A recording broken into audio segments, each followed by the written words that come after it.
할렐루야. 고맙습니다. 서로 한번 축복하세요. 새해 살림의 복 많이 받으세요.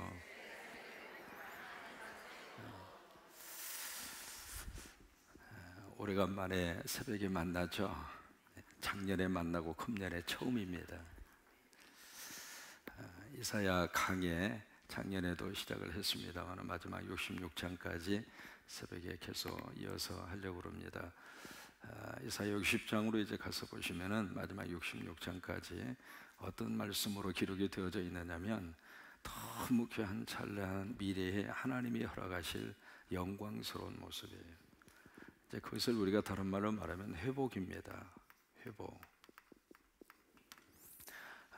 우리 성경 속에서 만나는 하나님의 너무 귀한 메시지 가운데 가슴 벅차게 하는 단어가 있다면 그것은 바로 회복의 은혜입니다.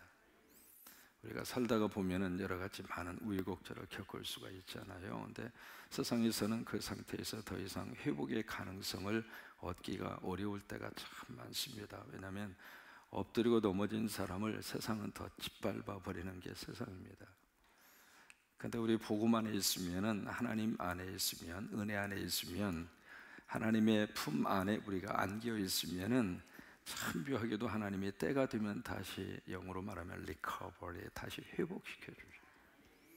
그게 하나님께서 허락하시는 너무 귀한 축복이고, 그 회복의 은혜가 있기 때문에 우리는 기도하고 살아요.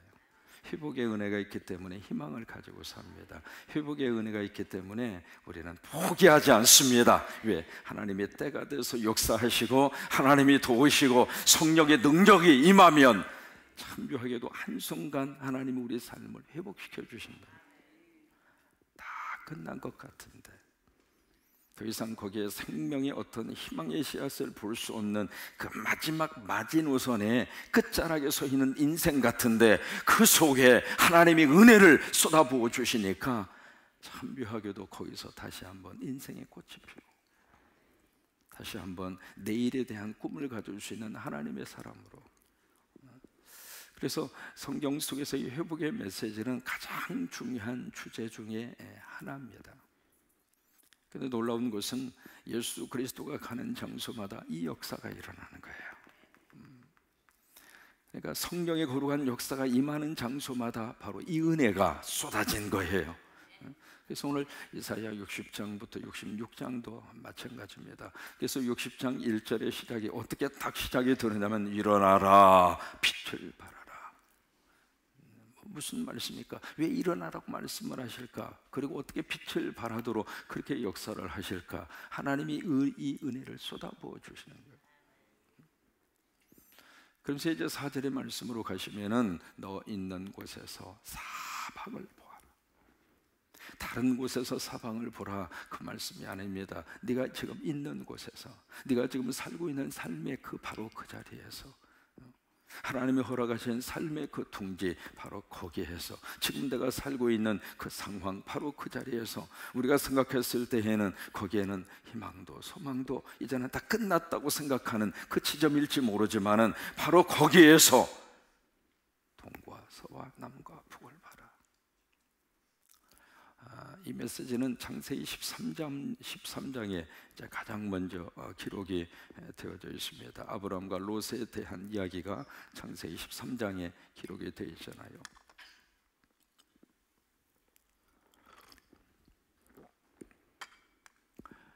조카 롯은 아브라함의 입장으로 봐서는 어떤 의미에서 끈떨어진 그런 인생이었거든요. 아버지가 일찍 세상 떠나고. 그래서 삼촌인 이 아브라함이 조카 롯을 어렸을 때부터 걷어먹인 겁니다. 그렇게 해서 이제 잘 이렇게 성장하도록 그렇게 했고, 또 하나 이 삼촌이 조카 롯이 잘 살 수 있도록 옆에서 뒷바라지를 해주고 말 그대로 키운 거예요, 자기 자식처럼. 근데 이제 어느 정도 부가 축적이 되고, 그리고 그 당시에 부라고 하는 것은 거의 가축이에요. 그래서 가축이 더 늘어나게 된 거예요. 이게 늘어나면 사람이 참 묘합니다. 없던 것이 더 늘어나면 서로가 더 하나가 되고 행복할 것 같은데 사람은 안 그렇습니다. 이게 소유가 많아지고 가축이 많아지면서 무슨 또 다른 문제가 발생을 하는 거예요. 그 문제가 바로 뭐냐면 이게 가축은 많아지고 그리고 뜯어 먹여야 될 가축 수는 많아지는데 이게 그들에게 제공되어지는 먹거리, 풀을 제공받을 수 있는 영역은 한정돼 있단 말이에요. 그러다 보니까 아브라함의 가축과 롯의 가축이 날마다 그 가축을 책임지고 있는 목자들끼리 싸우는 거예요. 싸우는데 그 싸우는 모습을 누가 보느냐면 그 주변에서 살고 있었던 가나안 사람, 브리스 사람, 이 사람들은 다 예수 안 믿는 사람이잖아요. 하나님을 모르는 사람이잖아요. 하나님 모르는 사람이 주변에 있는데 하나님 믿는 사람끼리 티격태격 싸우고 있는 거예요. 여러분, 이 모습이 하나님 보시기에 마음이 아플까요? 어떨 것 같아요? 그래서 그 모습을 지켜보면서 야, 아브라함이, 야, 우리 이렇게 살지 말자. 너와 나 사이가 지금 친족이고, 그리고 우리가 하나님 믿는 사람인데 이게 영 이 세상 사람들에게 별로 그렇게 덕스럽지 못하다. 그러면서 이제 아브라함이 딱 이야기합니다. 야, 우리 갈라서자. 네가 좋아하면 내가 우하고 내가 우하면 네가 좋아하다. 네가 먼저 선택을 해. 이제 그렇게 제안을 하잖아요. 그래서 결국 이 조카 롯이 딱 보니까 소돔과 고모라 상에 너무 물도 많고 풀도 많고, 그래서 이제 조카 롯이 그쪽으로 딱 뛰어서 가잖아요. 이제 그 장면이 창세기 13장에 기록이 되어져 있어요. 거기서 이제 우리가 뭘 느낄 수 있느냐면, 어떤 갈등이 딱 생겼을 때 누가 먼저 풀어야 될까? 따라서 말하세요. 철든 사람이 손을 먼저 내민다. 그예요.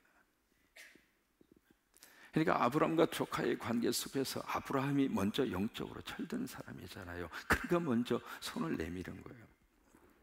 손을 내밀어 주니까 결국 그렇게 해서 이제 그 갈등의 요소가 해소가 됐어요. 해소가 되긴 됐는데, 현실적으로 딱 봤을 때 아브라함 입장으로 봐서는 세상에 좋은 자리 조카가 다 차지해버린 거예요. 지금까지 잘 그렇게 키워서 먹고 살게 해서 그만큼 성장하게 해주었는데, 말 그대로 배신 딱 때리고 등 들리고 저리 꿇어놓은 건도 그렇게 가버린 거예요. 그냥. 그래서 이제 텅 빈 그런 마음으로 딱 서 있는데, 그때 창세기 13장 11절에 하나님이 아브라함에 딱 오셔서 하시는 말씀이, 아브라함아, 네가 서 있는 곳에서 동과 서와 남과 북을 보아라. 그리고 하시는 말씀이 두 가지의 약속을 주세요. 첫째로, 네가 본 이 모든 땅을 내가 너에게 주겠노라. 그리고 내 자손을 하늘의 별처럼 바닷가의 모래알처럼 내가 내 후손을 번성하게 하리라. 그래서 하나님이 두 가지의 약속을 주세요. 첫째는 땅의 약속이고 땅, 두 번째는 자손에 대한 약속이에요. 이 두 가지 약속을 주세요. 근데 이 두 가지 약속을 어디에서 주시는가? 아브라함이 서 있는 바로 거기에서 주신 거예요. 여러분, 우리가 살고 있는 삶의 자리는 하나님이 허락하신 자리입니다.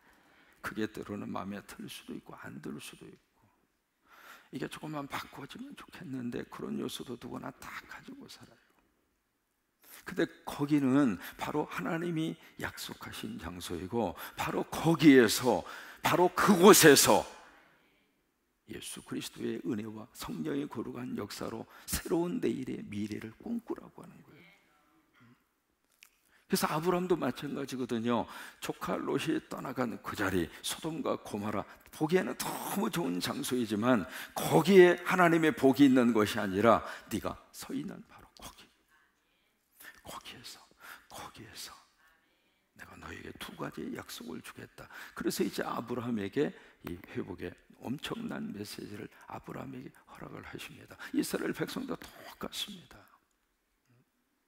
그래서 그들에게 사방을 보아라. 사방을 통해서 어떤 역사가 나타나게 될 것인가. 여기 5절 이하에 보시면은요, 기가 막힌 역사가 막 엄청나게 막 일어나게 돼요. 여기 4절에 그렇게 말씀하죠. 무리가 다 모여서 너에게로 올 것이다. 여기에 이제 2인칭 대명사 너라고 하는 단어가 계속 나옵니다. 그 너가 누구냐면, 첫째는 예루살렘을 말합니다. 두 번째, 영적으로 말하면 여기 너라고 표현되어 있는 2인칭 그 대명사는 바로 시혼, 다시 교회를 말합니다. 그리고 세 번째, 이 너라고 표현되어 있는 그 대명사는 구체적으로 누구인가? 메시아 예수 그리스도를 말합니다. 그렇게 예언적으로 말씀하고 있는 거예요. 그러면서 여기에 무리가 다 너에게 모여들 것이다. 여러분, 우리는 이 꿈을 우리가 함께 꿉니다. 택함받은 하나님의 백성들은 하나님의 전으로 옵니다. 하나님의 전으로 옵니다. 하나님의 전으로 옵니다. 여기에 무리들, 이 무리들은 바로 누군가? 첫째, 흩어져 살았던 하나님의 백성 디아스포라, 그게 무리고, 두 번째, 이방인 가운데 택함받은 하나님의 백성, 그게 무리예요. 그들이 다 누구에게로 몰려오는가? 교회로 온다, 이 말이에요. 이것이 빌립보서 2장 11절, 10절, 11절의 말씀이에요. 거기 보시면 모든 무릎이 예수 그리스도의 이름 앞에 무릎을 꿇게 하시고, 거기에 모든 무릎이라고 그랬습니다. 예수 믿는 사람은 무릎을 꿇는 것이 아니라 아프리카 사람도 하나님 앞에 무릎을 꿇고, 북한 사람도 하나님 앞에 무릎을 꿇고, 저 중국 사람들도 하나님 앞에 무릎을 꿇고, 하나님의 택하신 하나님의 모든 민족과 모든 족속이 예수 그리스도의 이름 앞에 무릎을 꿇게 될 것이다. 바로 그거예요. 그리고 모든 입으로 예수 그리스도를 주라 시인하여 하나님 아버지께 영광을 돌리게 하셨느니라. 이게 하나님이 꿈꾸고 있는 하나님의 비전이에요. 우리 성광이 그 꿈을 가슴에 품었습니다. 해보세요. 하나님의 꿈이, 그게 하나님의 꿈이. 어제 우리 박진구 목사님 그랬잖아요. 주의 종이 손들면 웬만하면 하나님의 꿈이 내 꿈이 되게 하여 주옵소서. 그래요. 교회가 그 꿈을 가지고 살면 교회 안에 속해져 있는 모든 성도들이 그 꿈을 가지고 행복하게 사는 거예요.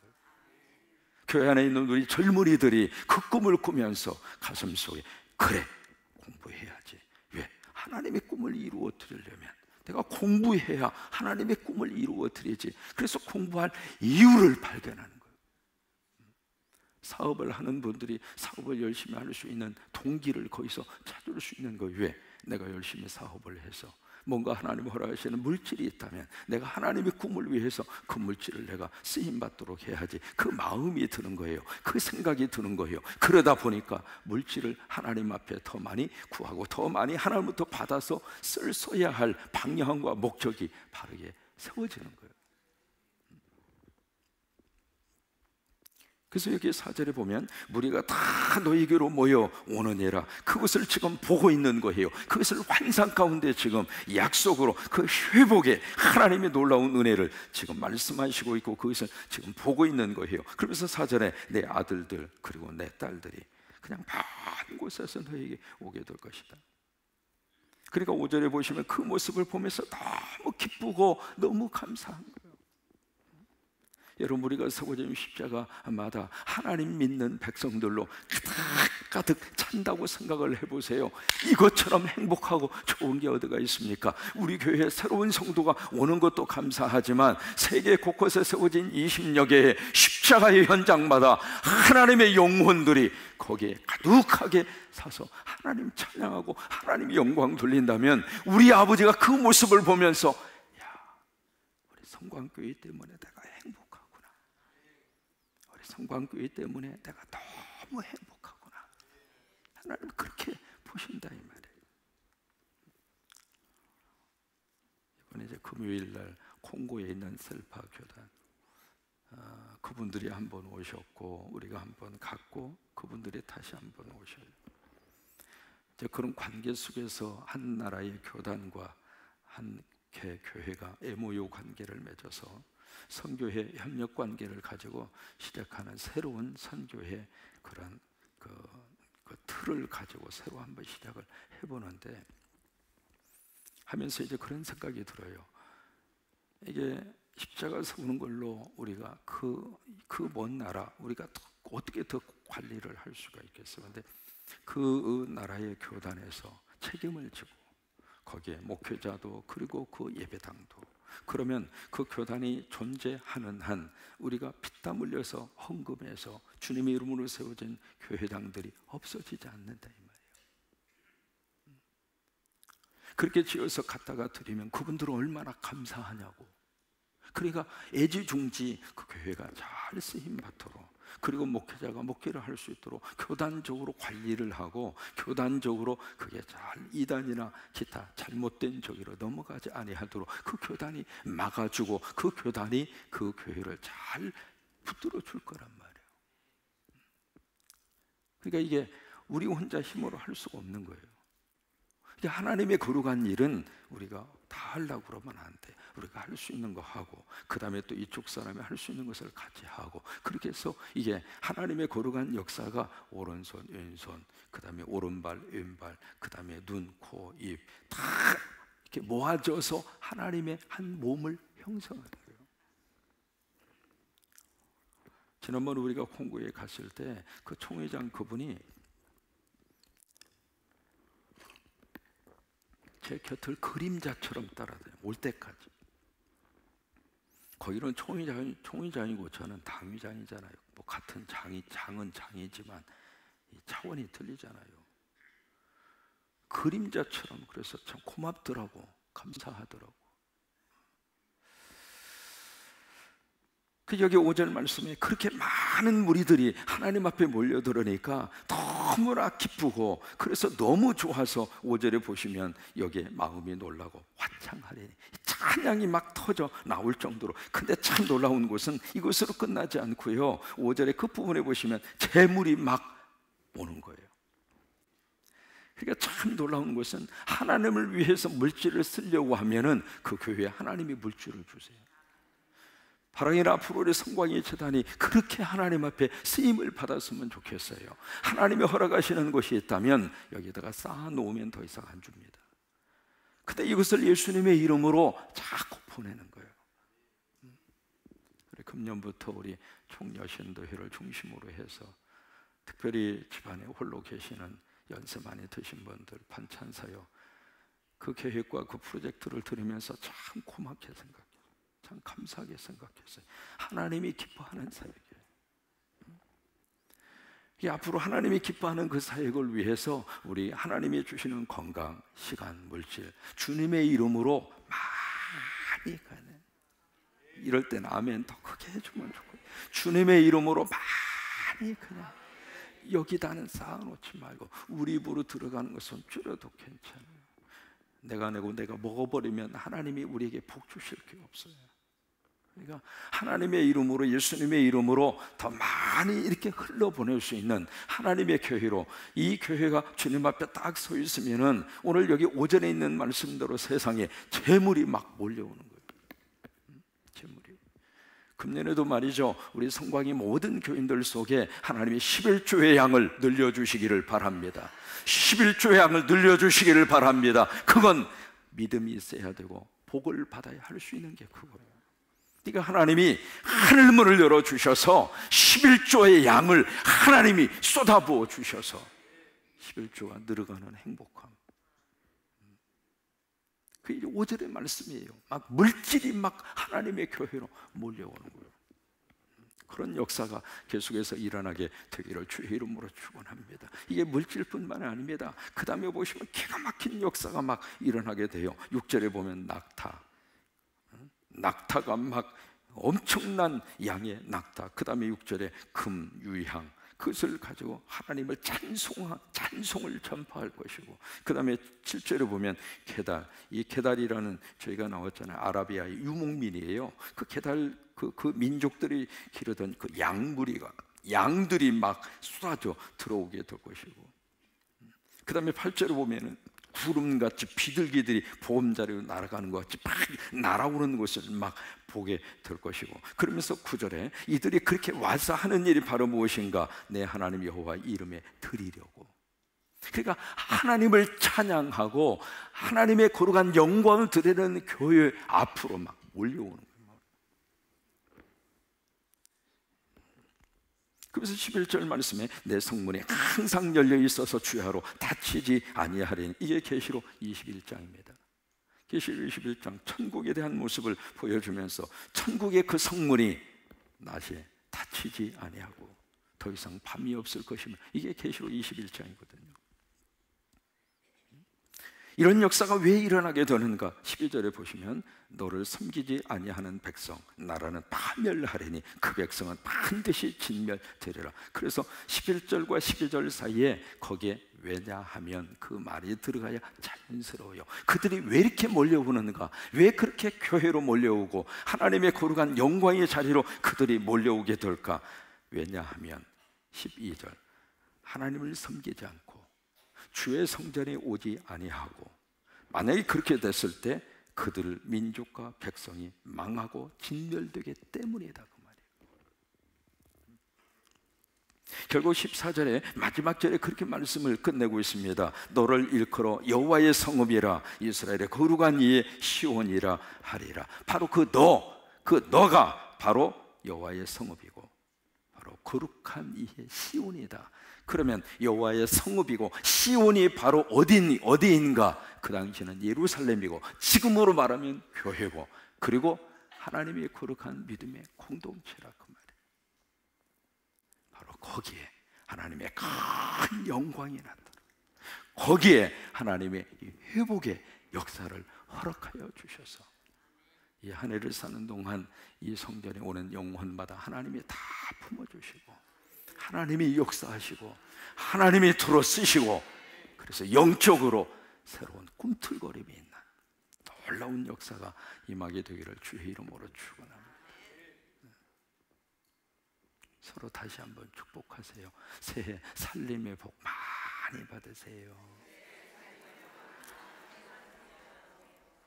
우리는 인사를 다르게 해야 돼요. 새해 복 많이 받으세요. 그거보다도 새해 살림의 복 많이 받으세요. 네, 찬양해 주셔서 고마워요.